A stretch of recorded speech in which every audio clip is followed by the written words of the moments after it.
Sir ரொம்ப அக்கிரமம் sir. அதாவது இவங்க ஃபேஷன்னு சொல்லியே பணத்தை அழிக்கிறது. என் சொந்தக்கார கல்யாணத்துக்கு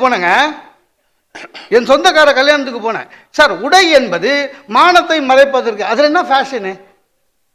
என் சொந்தக்கார கல்யாணத்துக்கு போனேன். என் சொந்தக்கார பொண்ணு பட்டு புடவை கட்டின்னு இருந்தது, பட்டு ஜாக்கெட்டு. பார்த்தா ஜாக்கெட்டு முன்பக்கம் மட்டும்தான், பின்னாலங்க புள்ளியாரு படம் எம்ப்ராய்டரியில் இருக்கு.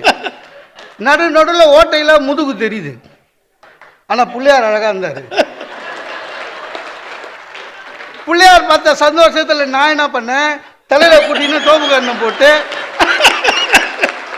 முன்பக்கமா போனேன். இது என்னம்மா ஜாக்கெட்டு, என்ன நல்லா இருக்கா அங்கிள்? என்கிட்ட இன்னும் ராதாகிருஷ்ணா ராஜகோபுரம் நிறைய இருக்கு அங்கிள். இல்லம்மா இதுக்கு எவ்வளவு செலவாச்சுன்னா 35,000. அப்போ ஒரு ஜாக்கெட்டுக்குங்க. நம்மெல்லாம் பாருங்க லுங்கி பர்மடாஸோட வாழ்க்கை போகுது.